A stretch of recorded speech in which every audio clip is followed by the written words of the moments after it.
Bonjour, dans cette vidéo, nous allons parler de la contradiction qui existe entre la première loi de la thermodynamique et la seconde loi de la thermodynamique.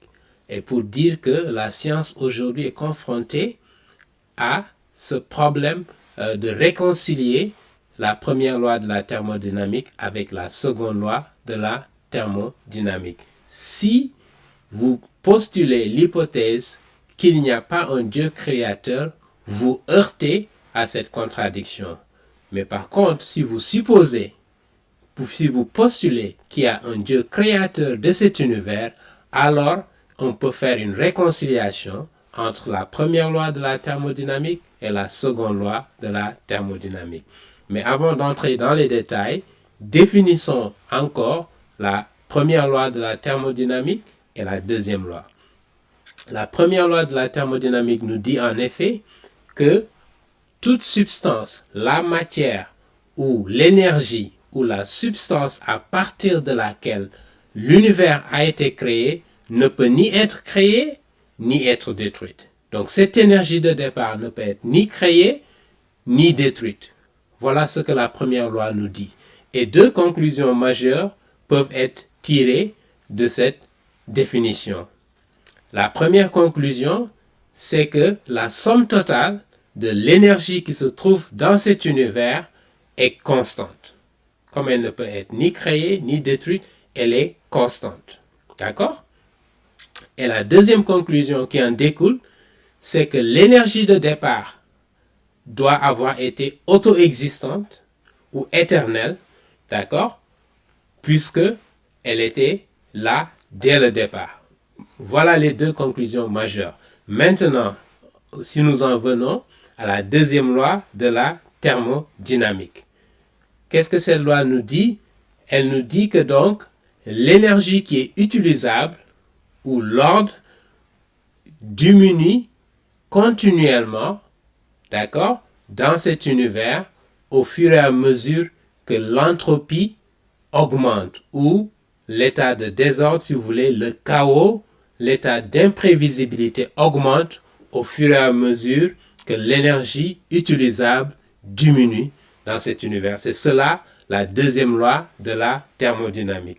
Un exemple simple, lorsque vous avez une voiture neuve que vous venez d'acheter, si vous commencez à l'utiliser, c'est de l'énergie qui est utilisée, la voiture commence à se dégrader, à avoir des problèmes, jusqu'à enfin à être déclassée parce qu'elle n'est plus utilisable.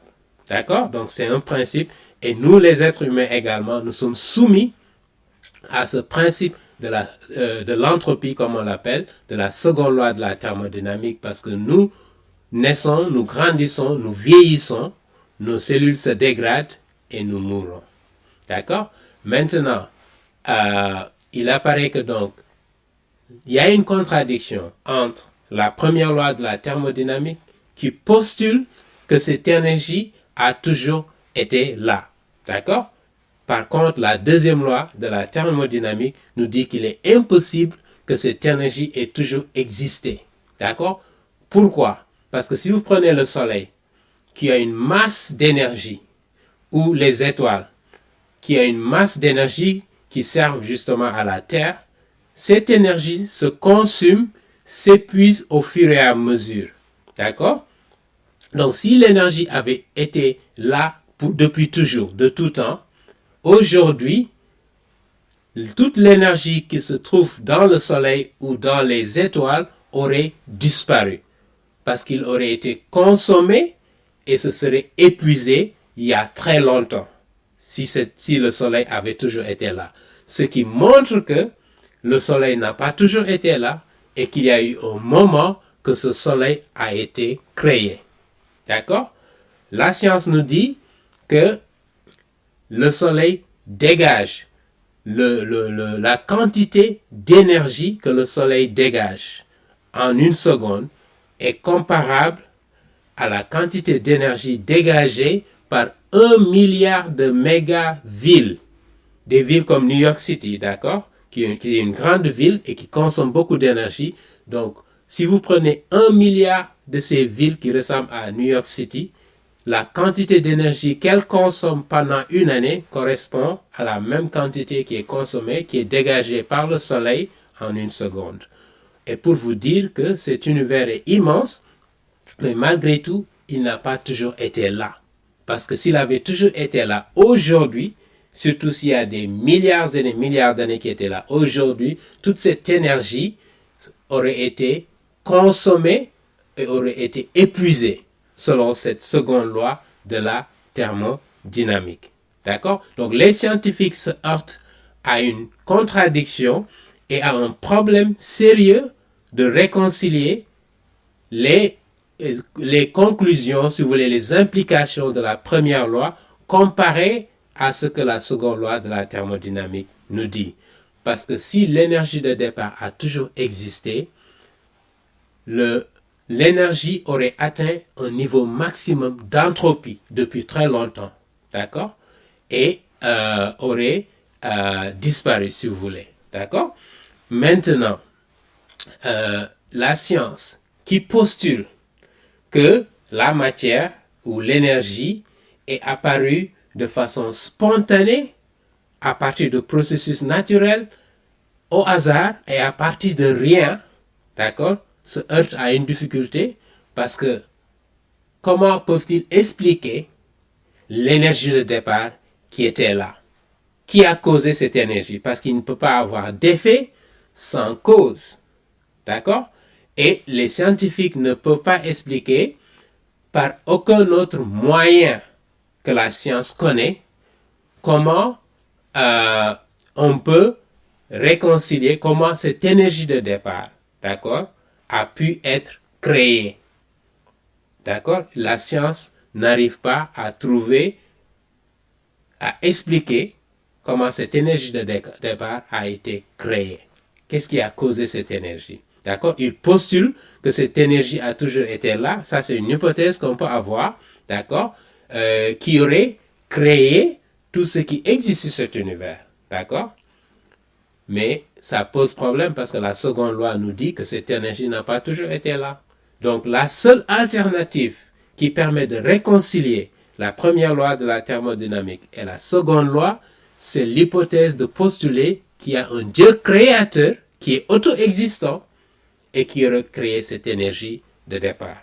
Cela fait plus sens, cela permet de réconcilier la première loi de la thermodynamique avec la seconde loi et ça correspond aux données que nous avons aujourd'hui qui montrent qu'il y avait un commencement, que le soleil n'a pas toujours été là, ou bien même que le soleil n'a pas été là, n'a pas été créé il y a 4,5 milliards d'années, d'accord?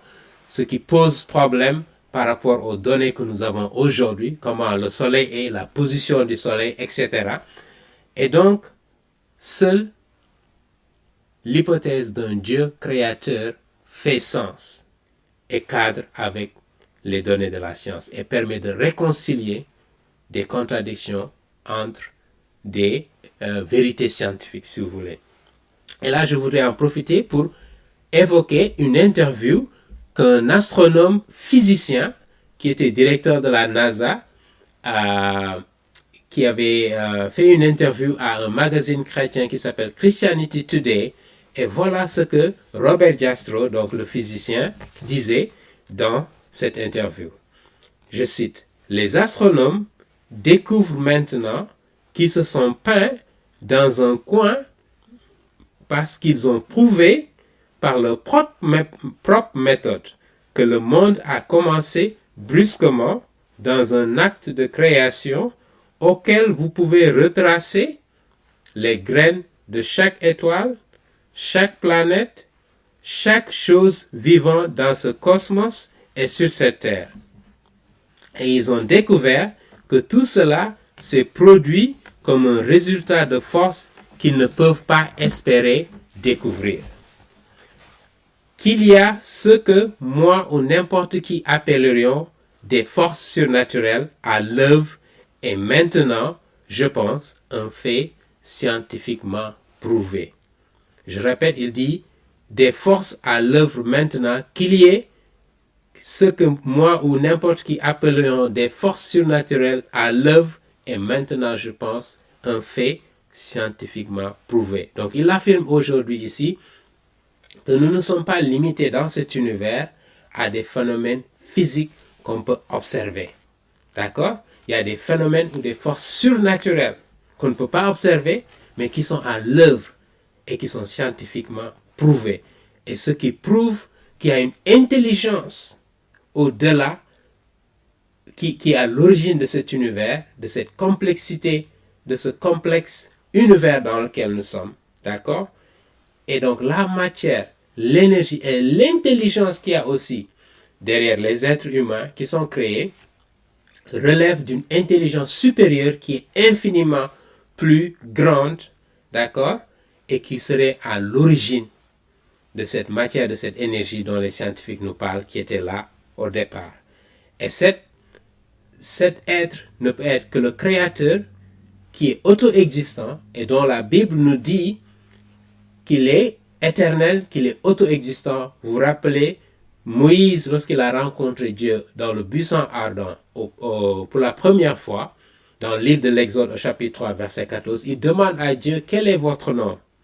Et Dieu lui répond, mon nom, c'est Yahvé. Yahvé qui veut dire l'être auto-existant, éternel, qui existe de lui-même, qui n'a pas été causé et qui a causé tout ce qui existe dans cet univers. D'accord? Et Moïse lui-même, il nous rappelle, dans le psaume 90 au verset 2, il nous dit, avant que les montagnes fussent nées et que tu eusses créé la terre et le monde, d'éternité en éternité, tu es Dieu. D'accord? Donc Dieu est éternel. Il a toujours été là. D'accord? Nous, êtres humains, on a des difficultés. Nos esprits, notre intelligence a du mal à comprendre qu'il y ait un Dieu qui aurait existé de tout temps. Un Dieu pour qui il n'y a pas eu un temps où il n'était pas là. Notre esprit a du mal à s'envelopper autour de cette réalité, de cette vérité. D'accord? Et pourtant, s'il n'y avait pas ce Dieu éternel là qui a existé de tout temps, nous ne pouvions pas exister. Si nous existons, c'est parce qu'il y a un Dieu auto-existant, suprême, éternel, qui a existé et qui nous a fait exister. D'accord? Et qui a créé toutes choses qui existent dans cet univers. Et je rappelle que Dieu nous a créés à l'image, à son image et à sa ressemblance, en nous donnant quoi? Une intelligence qui n'est pas matérielle, donc qui est surnaturelle ou physique si vous voulez. On ne peut pas toucher, on ne peut pas mesurer. Bon, on peut mesurer naturellement avec des mais on ne peut pas voir ça de façon physique. On a une conscience, on ne peut pas mesurer la conscience, on peut voir les résultats de cette conscience qui sait distinguer le bien du mal. On a une âme, d'accord, qui n'est pas matérielle, qui est immatérielle et qui nous donne vie, d'accord. On a le corps physique et c'est l'âme qui nous donne cette vie, d'accord. C'est comme la Bible nous l'a rappelé. Et nous sommes esprits, d'accord. Lorsque nous mourons, notre corps se sépare, notre corps physique se sépare de notre esprit, parce que notre esprit est immatériel et c'est notre esprit qui vit pour toujours. Voilà pourquoi Dieu met l'accent beaucoup sur l'esprit, sur le surnaturel, sur le spirituel, qui est beaucoup plus important que le physique. Le physique est soumis à la seconde loi de la thermodynamique. Et selon cette loi, elle est appelée à disparaître. Parce que l'énergie utilisable se dégrade au fur et à mesure jusqu'à disparaître. D'accord? Saint Paul, dans sa lettre aux Corinthiens, sa seconde épître aux Corinthiens, au chapitre 4, verset 12, nous rappelle cette réalité. Il dit, tandis que nous ne regardons pas aux choses qui se voient, visibles, donc physiques, mais aux choses qui ne se voient pas, donc surnaturelles, telles que l'intelligence, la conscience, l'âme, l'esprit, d'accord, ne se voient pas, car les choses qui se voient sont temporelles. D'accord? Ils disparaissent parce qu'ils sont soumis à la seconde loi de la thermodynamique. D'accord? Mais les choses qui ne se voient pas sont éternelles. Notre esprit en particulier, il est éternel. Et voilà pourquoi il est important de savoir, vous qui m'écoutez, votre esprit, lorsque vous quitterez cette terre, en mourant, votre corps reste dans le sol parce qu'il retourne dans la poussière, comme la Bible nous a dit dans Genèse chapitre 3, verset 19. On vient du sol, de la poussière, et nous retournerons dans la poussière. Mais notre esprit va vivre pour l'éternité. Et ce qui est important, c'est de savoir, cet esprit, où est-ce qu'il va aller?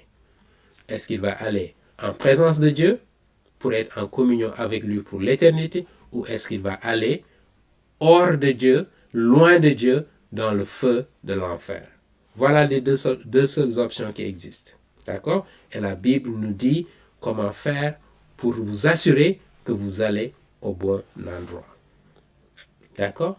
Parce que Dieu, il est amour, il est personnel, et il va avoir une relation, une communion personnelle avec vous. D'accord? Il a une volonté, il y a quelque chose qu'il veut, mais il vous a donné le libre arbitre de le choisir ou de ne pas le choisir. D'accord?